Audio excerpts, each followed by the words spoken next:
الائچی خانم نے جا کر رانی صاحب کو مطلع کیا۔ چاندنی بیگم کو جانے کیا ہو گیا، بہکی بہکی باتیں کر رہی ہیں۔ اب گہنے چوری ہو گئے۔ جب سے آئی ہیں روز ایک نہ ایک نئی مصیبت ان کی وجہ سے کھڑی ہو جاتی ہے۔ آج تک تو کبھی کہا نہیں کہ گہنے پاتے بھی ساتھ لائی تھیں، یہاں آپ کے پاس سیف میں رکھوا دیتی۔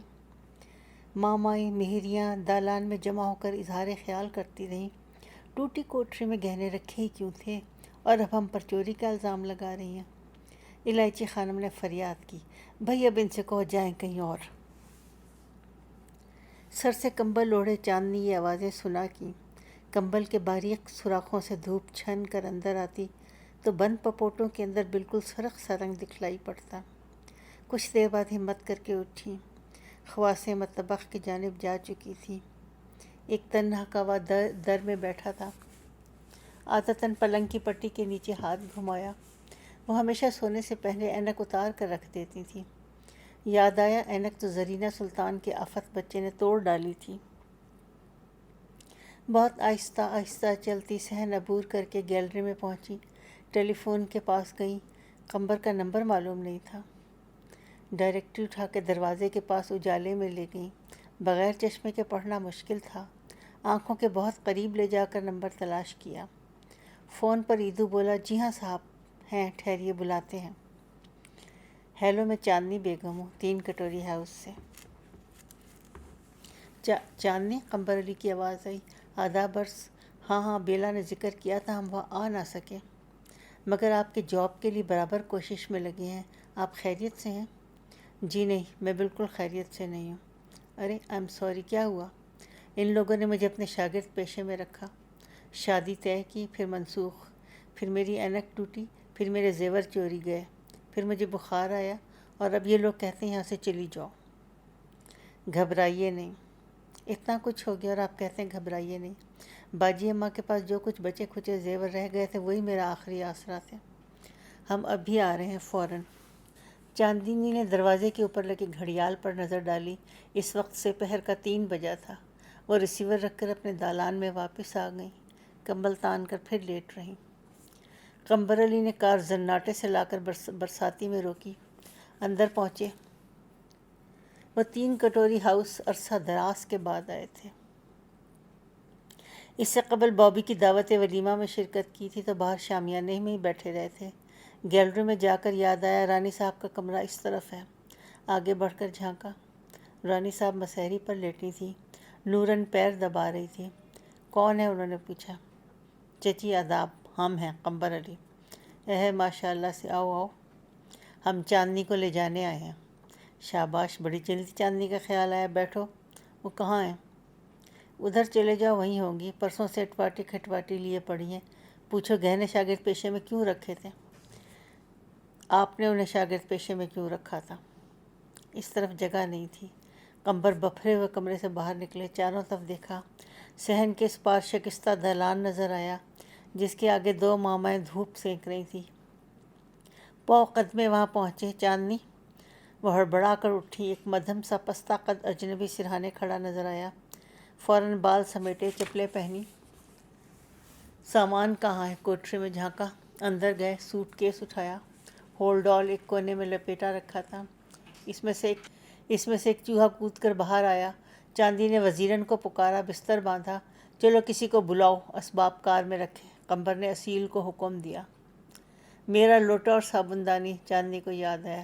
بھئی وہ بھی لے آؤ، قمبر نے ذرا جھنجھلا کر کہا۔ میری اینک ٹوٹ گئی۔ ارے یار، کل صبح بنوا دیں گے، اس وقت تک ساری دکانیں بند ہو جاتی ہیں۔ چاندنی نے برقع اوڑھا، چلتے چلتے امرود کی شاخ سے صابن دانی اتاری، منڈیر پر سے لوٹا اٹھایا۔ خادمائیں دھوپ میں کھڑی رہیں۔ الائچی خانم اس وقت وہاں موجود نہ تھی۔ ایک ملازم بستر بکس اٹھا کر باہر لے گیا۔ چاندنی قمبر کے ساتھ صحن میں سے گزری۔ اسٹوپڈ گرل، وہ بڑبڑائے۔ کیا عجیب بات تھی کہ دونوں میں چھوٹتے ہی اتنی بے ساختہ بے تکلفی اور دوستی سی ہو گئی، جیسے بچپن کے ساتھ کھیلے ہو۔ شاید اس کی وجہ یہ ہے، چاندنی نے برآمدے کی سیڑھیاں چڑھتے ہوئے سوچا، ہمیشہ ان کی رتی رتی بات بٹو خالہ بتایا کرتی تھیں۔ تمہارے کزن کرکٹ کے شوقین ہیں، تمہارے کزن بوائے اسکاؤٹ ہیں، حالانکہ یہ میرے سچ مچ کے کزن بھی نہیں تھے۔ اور اب ایسی اپنائیت سگے رشتہ داروں جیسی، لیکن بیکار۔ یہ کیسی بدقسمتی ہے اللہ! وہ گیلری میں پہنچے، رانے صاحب کو خدا حافظ کہتے چلیں۔ قمبر نے اندر نظر ڈالی۔ نورن نے اشارے سے جواب دیا، سو رہی ہیں۔ اس وقت 5:30 کا عمل تھا۔ کوٹھی کا بیرونی حصہ سنسان پڑا تھا۔ نوکر نے سامان ڈکی میں رکھا۔ گاڑی سٹارٹ کرتے ہوئے قمبر نے کہا، معاف کرنا، ہم فوراً نہ آ سکے، دفتر کے کام میں دیر لگ گئی۔ صفیہ سلطانہ نے دوسری منزل کی شہنشین سے جھانکا۔ سنگی بالکنی پر سے سینٹ جانس کانوینٹ کا بورڈ اتر چکا تھا۔ ان کا اسکول بند ہو گیا؟ اسی نام کا ایک اور اسکول نخاس میں چل رہا ہے، اب یہ دوسرا نام سوچ رہی ہیں۔ قمبر ہنس پڑے۔ چاندنی نے ہاتھ ہلا کر صفیہ سلطانہ کو خدا حافظ کہا، کار پھاٹک سے نکلی۔ ندی کے پل پر ٹریفک کی بھیڑ تھی۔ ارے سورج اچانک پانی میں ڈوب گیا، جیسے کسی نے پیچھے سے دھکا دیا ہو، چاندنی نے کہا۔ ان سب نے تمہارے ساتھ بڑا عجیب سلوک کیا، تعجب ہے، یہ تو بڑے مہذب لوگ ہیں۔ لوگ از خود کچھ نہیں کرتے، زمانہ اچھا برا سلوک کرواتا ہے۔ آپ نے ایک بار ٹیلی فون تک نہیں کی، میں کس بوتے پر ان سے اکڑتی۔ آج آپ شاید اپنی بیوی سے ڈرتے ہیں۔ تم وہ گہنے میرے ہاں ہی رکھوا جاتی۔ چاندنی نے نقاب درست کی۔ اب یہ برقع تہہ کر کے رکھو، یہ ظفر پور نہیں ہے۔ نقاب کی کیپ اتار لی، تازہ ہوا چہرے پر لگی، جان میں جان آئی، شوق سے باہر کا نظارہ کرنے لگی۔ تم نے یہاں کچھ سیر ویر کی؟ 3 کٹوری ہاؤس سے قدم نہیں نکالا۔ ہم رانی صاحب کو کھری کھری سنا کر آ رہے ہیں۔ خیر 3 مہینے پناہ تو مجھے انہوں نے دی۔ قمبر میاں نے شادی کے متعلق کچھ نہ پوچھا۔ بخار کی وجہ سے چاندنی کی آواز میں اتنی نقاہت تھی کہ ٹیلی فون پر ان کی پوری بات سمجھ ہی نہ سکے تھے۔ وہ بھی خاموش رہیں۔ وکی نظر نہیں آیا؟ نینی تال؟ ابھی سے؟ اچھا، برف دیکھنے؟ وہ اس قسم کے کام بہت کرتے ہیں، طلوع ماہ کا مطالعہ، دور خزاں کا مشاہدہ، پھولوں سے بیوہار، باغ و بہار آدمی ہے۔ تھوڑے سے کریک نہیں ہے؟ ارے نہیں بھائی، محض بے انتہا حساس اور شاعر مزاج۔ تقسیم کے زمانے میں ان سب کانٹیننٹ میں جو خون ریزی ہوئی تھی، اس نے ان کا دماغ ہلا دیا تھا۔ رفتہ رفتہ ٹھیک ہوئے۔ ہمارے دماغ کا بھی یہی حشر ہوتا اگر ہم موٹی کھال والے سپاہی آدمی حالات درست کرنے کا عزم لے کر میدان عمل میں نہ کود پڑتے۔ تن من دھن سے ڈٹ گئے اور ڈٹے رہیں گے۔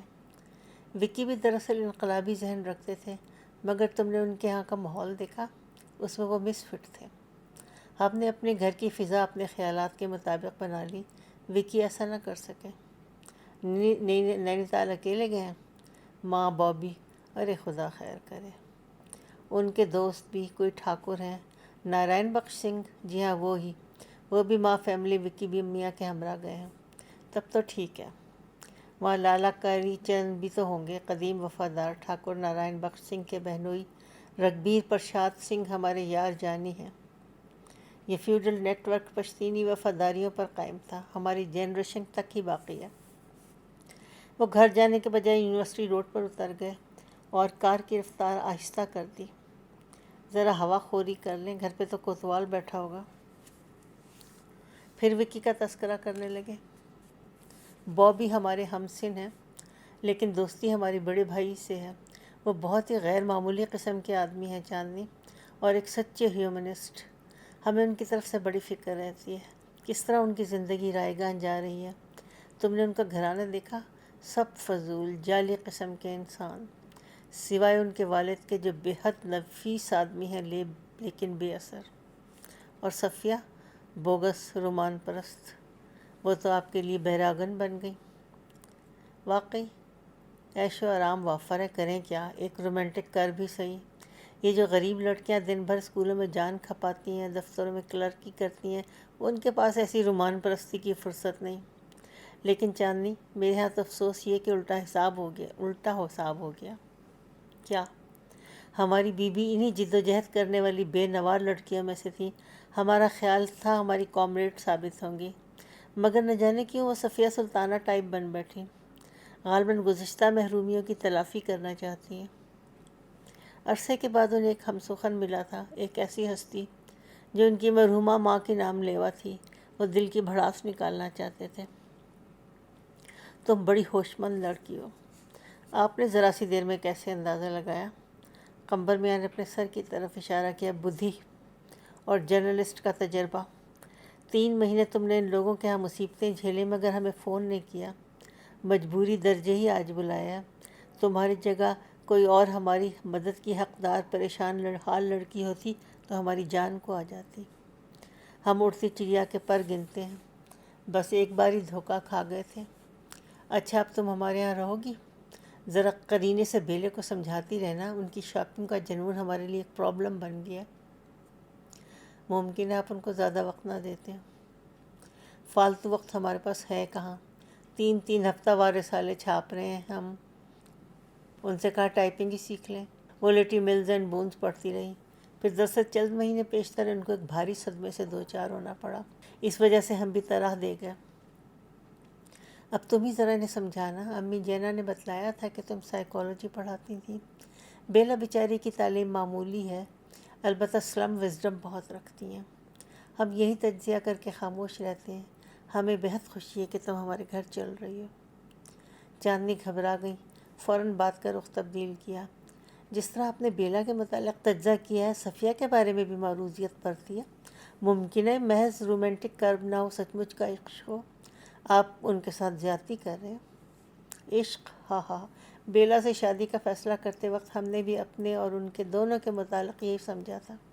علاوہ صفیہ بیگم کا عشق کلاس کا پابند ہے، ہم ایک تو رئیسہ تھے اور انقلابی، لہٰذا بہت ہی رومانٹک۔ بقول پطرس، ایک تو کتا اور بکری کی جسامت کا کتا، یا گویا بہت ہی کتا۔ چاندنی کھلکھلا کر ہنس پڑی۔ اگر ہم ایک معمولی سڑک چھاپ سائیکل سوار کامریڈ ہوتے تو؟ خر دماغ۔ چاندنی ہمارے چیف رپورٹر ہیں معراج میاں، ان کے ایک بیچلر کزن تھے، نہایت بڑھیا آدمی، کامیاب ایڈوکیٹ، لیکن مڈل کلاس۔ ہم نے ان کے لیے پیغام بھجوایا، صفیہ کے خاندان والے بھی جزبوز ہوتے اور وہ تو بہت ہی برا مانے۔ ہم شہنشاہ ران کے لیے بھی کوشش کرتے، وہ لیکن تیسری بار دلہن لے آئے۔ چاندنی نے قہقہ لگایا، گاڑی اب ماہ نگر کے راستے پر آ چکی تھی۔ اور تمہیں تھوڑی سی سیر اور کروا دیں۔ امبر نے رفتار تیز کی اور کچھ دور جا کر سڑک کے کنارے رک گیا۔ سامنے ایک سفید رنگ کی شکستہ کوٹھی جھاڑ جھنکار میں چھپی کھڑی تھی۔ وہ کھنڈر دیکھتی ہو، اس میں ایک زمانے میں مرزا ہادی رسوا رہتے تھے، انہیں ایک یورپین حسینہ سے عشق ہو گیا۔ وہ شاید ان سے ریاضی پڑھنے آیا کرتی تھی اور وہ روزانہ شام کو اسی مہتابی پر بیٹھ کر اس کا نظارہ کرتے تھے۔ صحرائے مہتاب جیسا سنسان چبوترا شفق کی روشنی میں جھلملایا۔ پھر کیا ہوا؟ نہ جنوں رہا نہ پری رہی، قمبر نے کہا۔ چاندنی نے سر باہر نکال کر غور سے دیکھا، مگر اینک نہ ہونے کی وجہ سے منظر بہت ہی دھندلا معلوم ہوا۔ سنو، جان عالم پیا کا ایک شعر سنو چاندنی۔ وہیں جنگل ہے پر اس سے آگے، چمن تھا، گل تھے، ہم تھے، باغباں تھا۔ گاڑی موڑی اور ریڈ روز کی سمت تیزی سے روانے ہو گئے۔ چند منٹ بعد کہا، تم زیور رانی صاحب کے سیف ہی میں رکھوا دیتی۔ دراصل مجھے ان کا خیال ہی نہ رہا، وہاں پہنچتے ہی سلائی ولائی اور دوسری الجھنوں میں ایسی پھنسی کہ بالکل یاد نہ آئے۔ پرسوں جب نوٹ بک ڈھونڈنے کے لیے سوٹ کیس کی تہہ پر نظر پڑی۔ تم کو ایک بات بتلائیں چاندنی بیگم، قمبر علی کار ریڈ روز گارڈن کے اندر لے جاتے ہوئے بولے۔ ہم بھی 3-4 سال اپنے کام میں ایسے الجھے رہے کہ اس معاملے کا خیال ہی ذہن سے اتر گیا، جس کا تذکرہ امی جینیا نے تمہاری والدہ سے کیا تھا۔ ہم بھی ایک قیمتی چیز تہہ میں رکھ کر بھول گئے۔ منشی بھوانی شنکر سوختہ برآمدے میں کھڑے تھے، ایک بار پھر چاندنی کا اسباب اٹھا کر اندر لے گئے۔ قمبر نے ایدو کو آواز دی، ڈرائنگ روم میں داخل ہوئے۔ آؤ بھائی، چائے وائے پی لو۔ بیلا تو بیوٹی پارلر گئی ہوئی ہیں، کل ہمارے یہاں کے ڈنر ہے، کچھ فورن جرنلسٹ دلی سے آئے ہیں، لندن ٹائمز وائمز کے اور لوگ بھی ہوں گے۔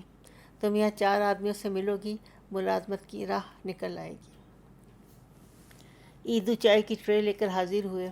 کوٹھی میں بڑی گہما گہمی تھی۔ کھانے کے کمرے میں رمضانی سائڈ بورڈ سے برتن نکال رہے تھے، زیتون چاندی کی کٹلری صاف کرنے میں مشغول تھیں، بھگوان دین اور پھٹکو گلدان دھو مانجھ رہے تھے۔ بیگم صاحبہ کے آنے تک سب کام ختم ہو جانا چاہیے ورنہ کسی کی خیر نہیں، زیتون کی آواز آئی۔ چاندنی کی نظر بیرسٹر اظہر علی اور بٹو بیگم کی تصاویر پر پڑی۔ آتش دان کی عنابی مخملی جھالر پر بڑا نفیس موتیوں کا کام بنا ہوا تھا۔ قمبر نے کہا، ہمیں یاد ہے، امی جینے نے بتایا تھا کہ… جی ہاں، یہ جھالر باجی اماں نے بنا کر بٹو خالہ کو دی تھی۔ چائے کی پیالی رکھ کر چاندنی نے پھر فریاد کی، ہماری اینک ہی ٹوٹ گئی۔ عجیب لچر لڑکی ہے، وہی ایک رٹ۔ ارے بھائی کہہ تو رہے کل صبح بنوا دیں گے، اب تم جا کر آرام کرو، بخار کیسا ہے؟ منشی جی کاغذات لے کر اندر آئے۔ بھوانی چچا، بٹیا کو ان کے کمرے کا راستہ بتلا دیجیے۔ شکر ہے بیلا نے اب تک اسے بریک فاسٹ روم میں کنورٹ نہیں کیا، ورنہ تم کو سامنے والی برجی میں رہنا پڑتا۔ وہ صوفے سے اٹھی، منشی جی کے ساتھ اندر گئیں۔ گیلری کے دروازے پر پہنچ کر سوختہ نے کہا، وہ برآمدے کا آخری دروازہ مہمان کمرہ ہے، سیدھی چلی جائیے، آپ کا سامان وہاں رکھوا دیا ہے، کوئی کام ہو تو زیتون کو بلا لیجیے گا۔ شکریہ منشی جی۔ آگے بڑھی، کوئی چیز بالکل صاف نہیں سجھائی دے رہی تھی۔ برآمدے میں 3 دروازے کھلتے تھے، سب پر ایک ہی وضع کے دبیز ریشم کے پھولدار پردے آویزاں۔ آخری دروازہ سمجھ کر ایک پردہ سرکایا اور اندر گئیں۔ سامنے ایک مسحری نظر آئی، 3 دن کے بخار کی وجہ سے شدید نقاہت محسوس ہو رہی تھی۔ اندر جاتے ہی بستر پر گر گئیں۔ یہ کمرہ بھی کتنا دلکش اور سہانا تھا، سرہانے بلونی گردان میں گلاب مہک رہے تھے، آنکھ لگ گئی۔ تھوڑی دیر بعد قمبر اندر آئے، صاحبزادی ان کی مسحری پر آرام کر رہی ہیں۔ سمجھ گئے یہ سب اینک ٹوٹنے کا فساد ہے، ہنسی آئی۔ واپس جانے والے تھے کہ دروازے میں بیلا سے ٹکرا گئے۔ یہ بھی بڑی ٹپیکل سچویشن تھی، شوقیہ ڈرامہ سٹیج والی۔ کھسیانی سی ہنسے۔ بیلا نے اپنا بیگ مسحری پر زور سے پھینکا۔ قمبر نے سہم کر سوچا، یہ اعلان جنگ ہے۔ چاندنی گھبرا کر اٹھ بیٹھی، پھر عادت کے مطابق پلنگ کے نیچے ہاتھ بڑھا کر اینک ٹٹولی۔ دفتن صورتحال ان پر روشن ہوئی۔ اللہ رحم کرے، انہوں نے زور سے کہا۔ آمین، بیلا نے زہر خند کیا۔ وہ آہستہ سے اٹھی، ضعف بصارت کی وجہ سے ربر کے گلابی چپر گلابی قالین پر دکھلائی نہ پڑے۔ ٹٹول کر ڈھونڈا، گیسٹ روم کدھر ہے؟ بیلا خاموش رہی۔ قمبر جان بچا کر رفو چکر ہو چکے تھے۔ چاندنی برآمدے میں نکل کر ساتھ والے دروازے میں داخل ہوئی، پلنگ پر لیٹ رہیں۔ کچھ دیر اٹھ کر کمرے کا جائزہ لیا، ہر چیز کو قریب جا کر دیکھنے لگیں۔ بیش قیمت سامان آرائش، سنہری دھاریوں والا پرانا فرانسیسی فرنیچر، بڑھیا پردے۔ بٹو خالہ اتنی امیر تھی۔ صاف شفاف باتھ روم، کھڑکی میں شفاف سفید جھالر دار پردے، طاق میں گلدان، اس میں گلاب کا ایک پھول بڑے آرٹسٹک انداز سے سجا ہوا تھا۔ بیلا کے سگڑاپے کی قائل ہوئی، اور وہ اس گھر کی مالک بھی تو ہے، خاتون خانہ۔ آنسو بہنے لگے، منہ پر پانی کے چھپکے مارے۔ واش بیسن کے آئینے کے بہت قریب چہرہ لے جا کر اپنی شکل دیکھی، اچھی خاصی تو تھی۔ اگر بیلا کی طرح گھٹنوں بیوٹی پارلر میں بیٹھی رہتی تو میں بھی۔ خیر، زندگی کسی طرح کٹ ہی جائے گی، مگر کیسے کٹے گی، کنگلی اور بے گھری۔ واپس آ کر مسحری پر بیٹھ گئیں، نفیس پلنگ پوش پر ہاتھ پھیرا کے۔ 8:30 بجے عیدو نے برآمدے میں آ کر آواز دی، بیٹا آئیے، کھانا لگ گیا۔ 3 ماہ تک باورچی خانے کی پیڑھی پر بیٹھ کر کھانا کھاتے کھاتے میز کرسی بھول ہی گئی تھیں۔ خیر، ظفر پور میں دادا میاں کے مرنے کے بعد کون سے ڈائننگ ٹیبل سجتے تھے۔ ابا کے فرار کے بعد تو باجی اماں نے جیسے تیسے کر کے 2 وقت کی روٹی مہیا کی۔ پلنگ کے پاس ایک کھردری میز پر رکابیاں رکھ کر ماں بیٹی کھانا کھاتیں، اسی میز پر کتابیں رکھی تھیں، اسی پر کپڑے استری کیے۔ ڈنر ٹیبل پر خاموشی طاری رہی، بیلا بالکل چپ تھی۔ چاندنی نے سوچا، آج اس عورت نے اپنا اصل رنگ دکھایا۔ قمبر بیوی کے اس گھٹیا برتاؤ کی وجہ سے بے طرح خفت محسوس کر رہے تھے۔ اب وہ کس منہ سے 3 کٹوری ہاؤس والوں کی بد اخلاقی کی شکایت کر سکتے تھے؟ انہوں نے گفتگو کی صحیح کی، ظفر پور میں کیسا موسم رہتا ہے؟ ایسے ہی رہتا ہے، گرمیوں میں گرمی، سردیوں میں سردی۔ پہاڑ بہت نزدیک ہیں، سردی تو زیادہ پڑتی ہوگی۔ جی ہاں، ہم تو بس 1-2 بار ہی گئے بچپن میں امی جنیا کے ساتھ۔ ہمارے ماموں کے متعلق کچھ اطلاع ہے؟ جی نہیں، اگر وہ لوگ ظفر پور میں موجود ہوتے تو میں کالج پرنسپل کے گھر سے انہی کے ہاں چلی گئی ہوتی۔ میں بالکل انتہائی مجبوری کے عالم میں یہاں آئی، اور مجھے افسوس ہے کہ اس وقت آپ لوگوں کو زحمت دے رہی ہوں۔ اگرچہ میرے زیور چوری نہ ہوئے ہوتے تو میں… ارے بے وقوفی کی باتیں مت کرو، زحمت کیسی، تمہارے لیے بہت جلد کوئی اچھا انتظام ہو جائے گا۔ قمبر نے جواب دیا، یہاں آرام سے رہو، تمہاری خالہ کا گھر ہے۔ وہ پھر ہنسے۔ اچھا بھائی، یہ عجیب بات ہے، جو ہماری کہاوتیں خالہ کا گھر، نانی مر گئی، پھپھی کا گھر اور دادی مر گئی کیوں نہیں کہا جاتا؟ زیتون گرم چپاتی لے کر اندر آئیں، بولی، بھیا پائنچے کے رشتہ دار پگڑی کے رشتہ داروں سے زیادہ محبت والے ہوتے ہیں۔ ماما پائنچے کے رشتہ دار ہمارے جو تھے وہ تو اپنی اکلوتی بہن کو چھوڑ ہی کر چلے گئے۔ چاندنی کافی پیو گی؟ جی نہیں۔ چائے وائے؟ جی نہیں شکریہ۔ اچھا تو اب سویا جائے، کل صبح سے بیلا کو بہت کام کرنا ہے۔ 50 آدمیوں کا ڈنر، مہمانوں کی فہرست بڑھتی ہی چلی گئی۔ وہ کھوکھلی ہنسے ہنسے۔ آپ مجھے بتلا دیجیے گا، میں مدد کر دوں گی، جو بھی خاص ڈش آپ چاہیں میں پکا دوں گی۔ چاندنی نے بیلا کو مخاطب کیا۔ ضرور ضرور، اچھا گڈ نائٹ، بیلا نے رکھائی سے جواب دیا۔ چاندنی اپنے کمرے سے واپس آئی، دروازہ تھوڑا سا کھلا چھوڑ دیا۔ ہلکی ہلکی خنکی بہت اچھی لگ رہی تھی۔ بستر پر بیٹھی، بھاری چینی پلنگ پوش ہٹایا، اطلسی لحاف کے گل بوٹے ملاحظہ کیے، برف ایسی چادر، ملائم اونچے اونچے ولایتی تکیے، ایسے پلنگ پر زندگی بھر نہ سوئی تھی۔ دادا میاں خوشحال تھے، مگر یہ ولایتی ساز و سامان ان کے ہاں نہیں تھا۔ ٹوتھ پیسٹ اور برش تو وہیں رہ گیا کوٹری کے طاق میں۔ اب جا کر بیلا سے ٹوتھ پیسٹ مانگوں؟ ہرگز نہیں۔ ان کا بیڈ روم نزدیک ہی تھی، جہاں شامت اعمال پہلے جہاں گھسی تھی۔ اللہ کل ہی نئی اینک بن جائے۔ باتھ روم سے واپس آ کر لباس تبدیل کیا، پلنگ پر بیٹھی۔ کیسا ملائم آرام دہ بچھونا، اللہ کا شکر تو نے مجھے اس ٹوٹے دالان کی کھٹیا کے بعد ایسا بڑھیا بستر عنایت کیا۔ اب باقی دعائیں شروع کیں۔ یا اللہ میرے ابا جہاں کہیں ہو خوش اور زندہ سلامت رہیں۔ یا خداوند کریم رب العالمین میری باجی اماں کو جنت میں جگہ دے، ان کی روح کو میری طرف سے سکون پہنچا، اور دادی اماں اور دادا میاں اور دادی اماں کو بھی، اور میرا کہیں بہترین بندوبست کر دے تاکہ میں مزید در بدر نہ بھٹکوں، ہر جگہ بن بلائی مہمان۔ یا اللہ۔ ماسٹر بیڈ روم سے تکرار کی آوازیں بلند ہوئیں۔ بقیہ دعائیں ملتوی کر کے ادھر کان لگائے۔ اس فتنی کو کیوں لے آئے؟ اس غریب نے کیا فتنہ و شورش بپا کی ہے؟ الائچی خانم کوئی ان لوگوں کی مغلانی ہے، وہ زیتون کو فون کیا کرتی تھی، اس نے ان کے خپتی بیٹے پر ڈورے ڈالے، اب یہاں جانے کیا گل کھلائے گی۔ ظفر پور سے کیوں نکالی گئی یہ تو معلوم ہی نہیں۔ بیلا آہستہ، سب آواز ادھر جاتی ہے۔ اچھا کل رات کا مینیو سوچ لیا؟ تمہارا بھیجا، میرا کلیجہ اور اس چڑیل کا قیمہ۔ ایک بے سہارا لڑکی کے لیے ایسی باتیں کرتے تم کو شرم نہیں آتی؟ تم نے یتیم خانہ کھولا ہے؟ ریسکیو ہوم تو ضرور کھولا ہے، فون پر فون آتے تھے، مدد کرو، ظالم ماں باپ کی قید سے نکالو۔ تم نے بھی تو خوب نوٹنکی کھیلی۔ مجھے معلوم ہے یہ منشی کوفتہ سوختہ، وہ میرے خلاف تمہارے کان بھرتا ہے۔ وہ اردو، فارسی، سنسکرت کے عالم ہیں، کم از کم ان کی عزت کرنا سیکھ لو۔ تمہارے یہاں سبھی عالم فاضل ہیں، یہ بڈھا تو تمہارا گھر لوٹ کر اپنا گھر بھر رہا ہے، ہر ہفتے بورے میں بھر کر جانے کیا باہر لے جاتا ہے۔ شروع سے میاں جان نے ان کو اجازت دے رکھی تھی کہ دفتر کی ردی بیچ لیا کریں، وہ بہت غریب آدمی ہیں، گاؤں میں اپنا اتنا بڑا ٹبر پال رہے ہیں، ایماندار اور وفادار۔ تمہارے امیر کبیر میاں جان نے ان کی تنخواہ کیوں نہیں بڑھائی کیوں نہیں؟ لیکن مہنگائی تو… damn it Bela, shut up. Bhavani چچا کے ایسے سنت آدمی کے لیے آئندہ بدزبانی نہ کرنا۔ تمہارے یہاں سب فرشتے اور سنت ہیں، صبح سے شام تک تمہاری میاں جان، امی جینا اور بھوانی چچا کی تعریفیں سنتے سنتے کان پک گئے۔ اس بڈھے نے تمہیں میرے خلاف خوب بھڑکایا ہے، کیا میں اچھی بیوی ثابت نہیں ہوئی؟ فضول خرچ، ٹری اور نیوروٹک، آؤ دیکھا نہ تو کنویں میں کود پڑی۔ ارے تم نے تو میری جان عذاب میں ڈال رکھی ہے، دکانوں کے بل آنے ختم ہی نہیں ہوتے، زیادہ او دھیاؤ نہیں۔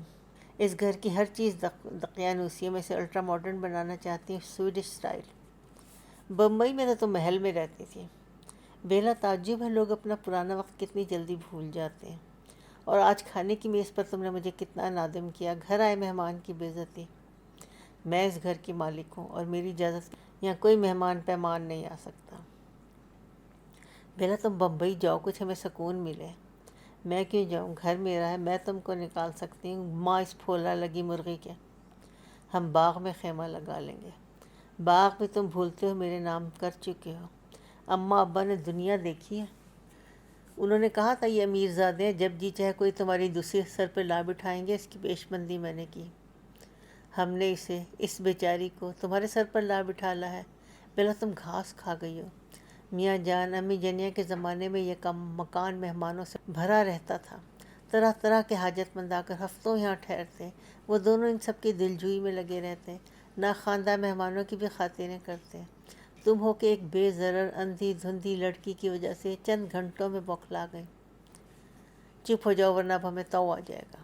تم نے ابھی مجھ پر فراڈ کا الزام لگایا کہ میں نے نوٹنکی کھیلی، ثابت کرو کہ یہ غلط ہے۔ یقین جانو، قسم کھاتی ہوں میں نے تمہارے پیسے سے شادی نہیں کی۔ نہیں، تم نے تو بطور قومی خدمت میرا گھر بسایا ہے۔ بجلی گل ہو گئی۔ لوڈ شیڈنگ نے میری ناک میں دم کر دیا ہے۔ تم بھی کر لو لوڈ شیڈنگ، اس منحوس عورت کو کل صبح یہاں سے چلتا کرو۔ کسی ورکنگ ویمنز ہاسٹل میں انتظام کر دیں گے ایک ہفتے میں، اور اس کا خرچہ تم بھرو گے اس ہاسٹل کا، تو کیا انہیں سڑک پر نکال دیں؟ کل شام ہم کینتھ ہارڈی سے ان کے امیگریشن کی بات ڈسکس کریں گے۔ وہ برٹش ہائی کمیشن والا، آج کل لوگ دھڑا دھڑ برٹن جا رہے ہیں، میں نے کاغذات منگوائے ہیں۔ اوہو، اسی مارے ہم نے چاندنی کو 3 کٹوری ہاؤس کانٹیکٹ نہیں کیا تھا، پہلے سب بات پکی ہو جائے۔ یہ لندن جا کر بھاڑ جھونکے گی، وہاں بھاڑ نہیں ہوتے۔ اس کی زیور تو کہتی ہے چوری ہو گئے، وہاں جانے کا کرایہ کون دے گا؟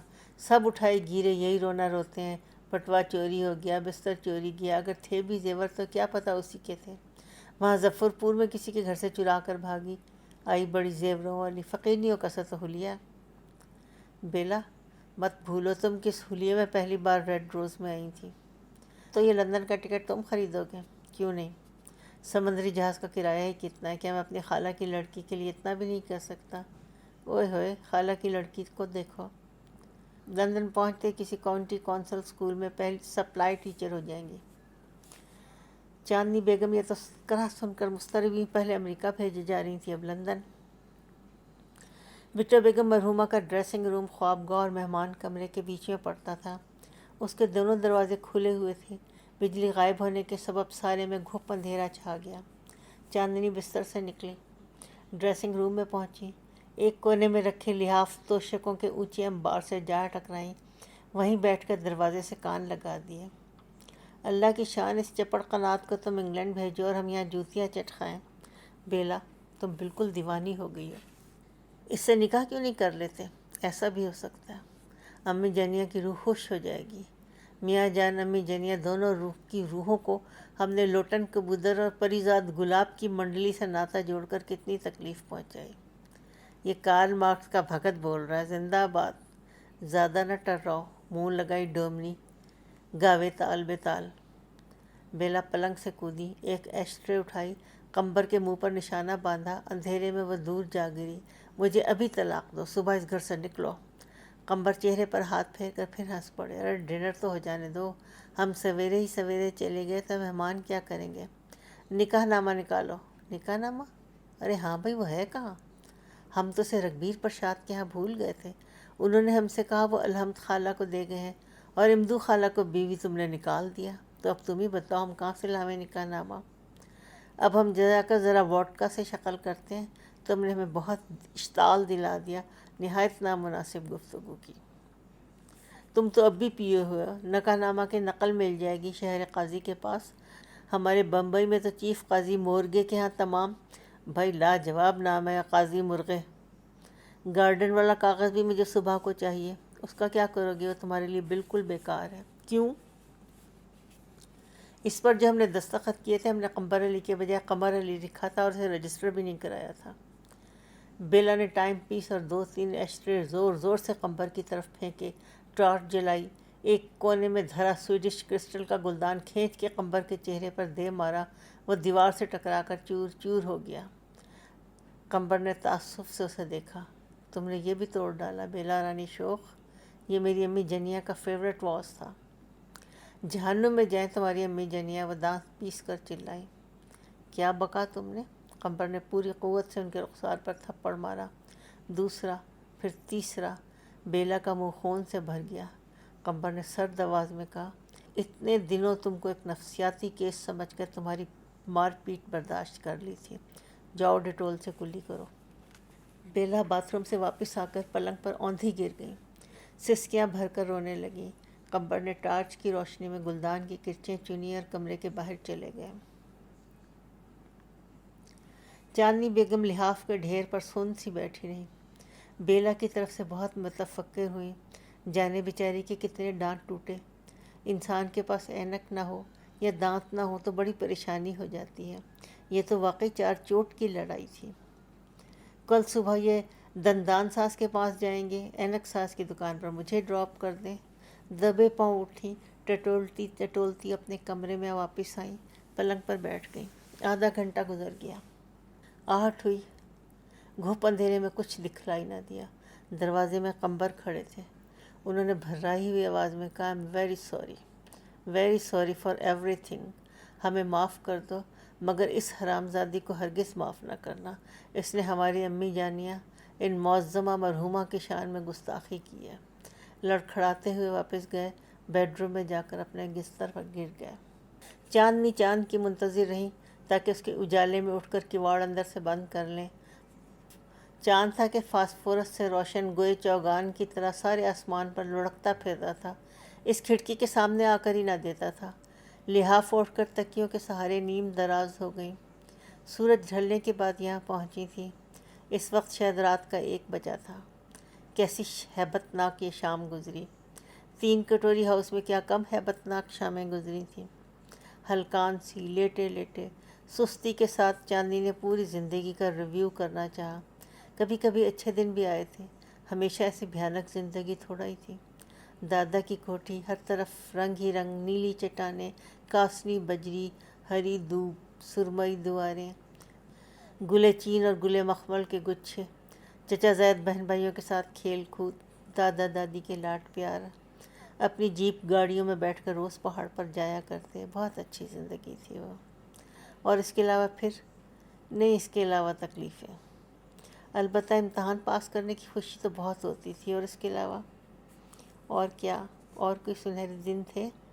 نیند کی جھپکی آئی، دادا میاں کی آواز سنائی دیا، "میاں نور پوش تمہیں سلام کرنے آ گئے۔ چاندنی بیٹے جاگو، نماز پڑھو۔" وہ فوراً اٹھ بیٹھی۔ دادا با اداب۔ جواب میں خاموشی اور اندھیرا۔ ماسٹر بیڈ روم سے قمبر کے خراٹوں کی آواز آئی، "سو گئے بیچارے، کیسے نیک آدمی ہیں، اور کیا قہرناک بیوی ملی۔ بجلی اب تک نہیں لوٹی، اور چاندنی اندر کیسے آئے گی؟ کھڑکی پر تو پردے پڑے ہیں، ان کی ڈوریاں جانے کیسے کھینچتے ہیں؟ کوئی طریقہ ہے؟ ایک انگلش پکچر میں دیکھا تھا، سیاہ فراک، سفید ایپرن، سفید ٹوپی پہنے میڈ نے آ کر پردوں کی سنہری ڈوریاں سر کھینچی، اجالا ہو گیا، اندھیرے میں ڈوری بھی نظر نہیں آئے گی۔ باتھ روم کیسے جاؤں؟ انگلینڈ کے مکانوں میں بھی کمرے ایسے ہی سجے ہوتے ہیں جیسے بھٹو خالہ نے یہ کمرہ سجایا تھا۔ سارا ریڈ روز کسی پرانے انگریز کا سا گھر معلوم ہوتا ہے، چارلز ڈکنز کے ناولوں کی تصویروں جیسا۔ اللہ قمبر کو اجر دے۔ مجھے لندن بھیجنے کا انتظام کر رہے ہیں۔ کیوں؟ کیا میں نہیں جا سکتی؟ جو لوگ وہاں جا رہے ہیں کیا ان میں سرخاب کے پر لگے ہیں؟ کل؟ نہیں، آج۔ اب تو آج لگ گیا۔ آج شام قمبر کا انگریز دوست انہیں بتائے گا، کاغذات لے کر آئے گا۔ اللہ قمبر کو جزا دے۔ پھر انگلینڈ میں کام کر کے پیسے جمع کر کے سیدھی ظفر پور واپس جاؤں گی، مکان کی مرمت کرواؤں گی انشاءاللہ۔ دادی جینیا کے مرنے کے بعد ان کے زیورات میں اپنا حصہ لینے چھوٹی چچی فوراً آ پہنچی تھی پاکستان سے۔ بھابھی، آپ ابھی تک اس کھنڈر میں بیٹھی ہیں؟ باجی اماں نے کہا، "دلہن تمہیں میرے حالات کا علم تو ہے۔" اور ان کے نخرے پیٹی لڑکیاں، چاندنی آپا، کس طرح آپ اس سڑیل جگہ رہتی ہیں بھائی؟ باجی اماں نے کہا تھا تم بھی اسی مکان میں پیدا ہوئی تھی۔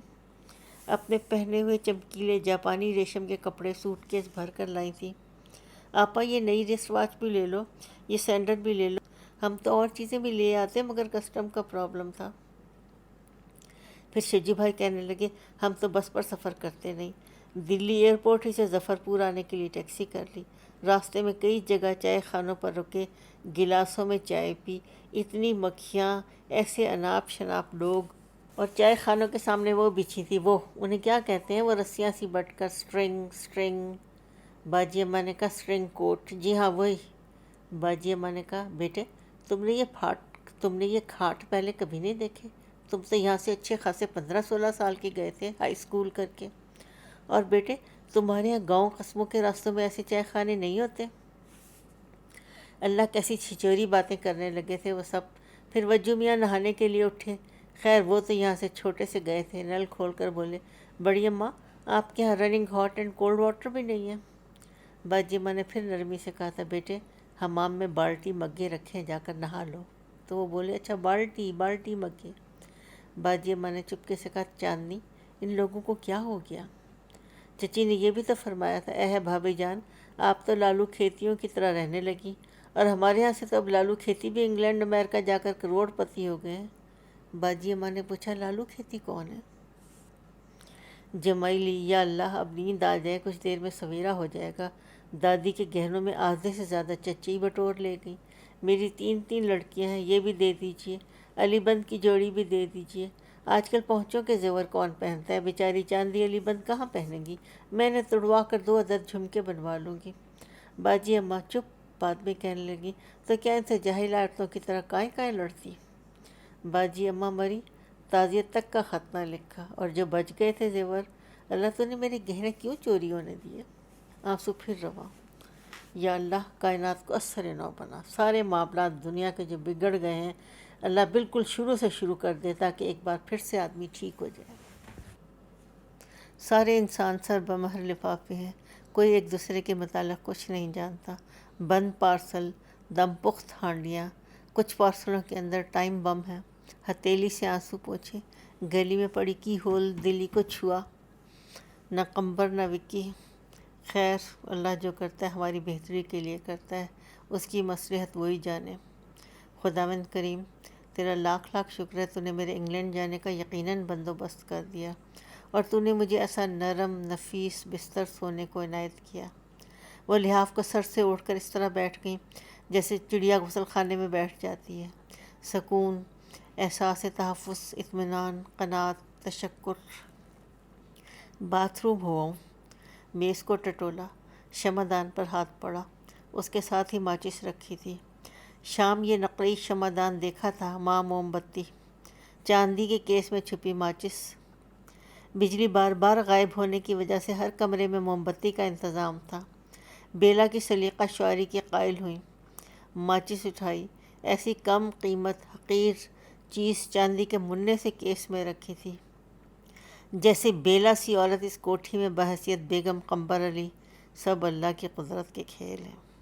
انگوٹھے سے کھسکا کر ڈبیا نکالی اور دیا سلائی رگڑی، وہ فوراً بچ گئی۔ اس کرسمس اسٹوری کا خیال آیا، وہ غریب بچی جو محل کے دیوار سے باہر گرتی برف میں دیا سلائی روشن کر کے راحت اور سکون کا تصور کرتی تھی۔ اٹکل سے شمعدان اٹھا کر دوسری ماچس جلائی، وہ بھی بجھ گئی۔ چشمہ ٹوٹنے کے بعد دن کی روشنی ہی میں کم سجھائی دیتا تھا، اب تو بالکل بلائنڈ ایز اے بیٹ۔ خدا نہ کرے جو میں بلائنڈ ایز اے بیٹ ہوں۔ تیسری رگڑی، وہ جلتی ہوئی ہاتھ سے چھٹ کر لحاف پر گری، شعلے بھڑکے، سفید تکیے پر سفید موم بتی گر پڑی تھی جو ان کو سجھائی نہ دی، وہ بھی جل اٹھی، آگ صورت سے پھیلتی چلی گئی۔ لحاف کا آشیاں بھڑک اٹھا، ہوا کے زور سے دروازے اور کھڑکی کے پٹ واہ ہوئے، کمرہ آگ سے بھر گیا۔ مشتعل اژدہوں کے مانند سرسراتے پھنکارتے شعلے پل کے پل میں بٹو بیگم کے ڈریسنگ روم میں جا گھسے، جہاں بیلا نے 3 ماہ قبل اس قدر تحکم سے اور لمحوں کی مخالفت کے باوجود توشک وغیرہ رکھوائے تھے۔ منو روئی کے انبار نے فوراً آگ پکڑ لی، مختصر کچن میں رکھے گیس کے سلنڈر پھٹے، ماسٹر بیڈ روم دھڑ دھڑ جلنے لگا۔ گیس کا دھماکہ چاندنی، بیلا اور قمبر کی چیخوں پر غالب آیا۔ آگ کے مہیب کنڈلیوں نے ساری کوٹھی کو لپیٹ میں لے لیا۔ دفتر کے کمروں میں آگ کھل کھیلی، قانون کی کتابوں سے اٹاٹوٹ بھری الماریاں، تینوں رسالوں کے انبار، میگزین، اخبارات، نیوز پرنٹ کے گٹھے، فائل، سب کو آتشی جھاڑو سے سمیٹتی منشی جی کی برجی میں پہنچی۔ وہ ردی کاغذات کے ڈھیر کے درمیان بیٹھے چھان بین کر رہے تھے۔ اٹھ کر بھاگنے کی کوشش کی، مگر اردو فارسی کتابوں سے لدی شعلہ جوالا الماری ان کے اوپر گری اور وہ اس کے نیچے دب کر رہ گئے۔ نول کشور پریس کی نایاب اردو کتابیں اور اردو رسم الخط میں چھپی دھارمک مطبوعات، اظہر علی مرحوم کی خاندانی دستاویزوں کا بستہ جو منشی جی کی تحویل میں رہتا تھا، سب کا سب نظر آتش ہوا، خود لالا بھوانی شنکر سوختہ اس کاغذی چتا میں بھسم ہو گئے۔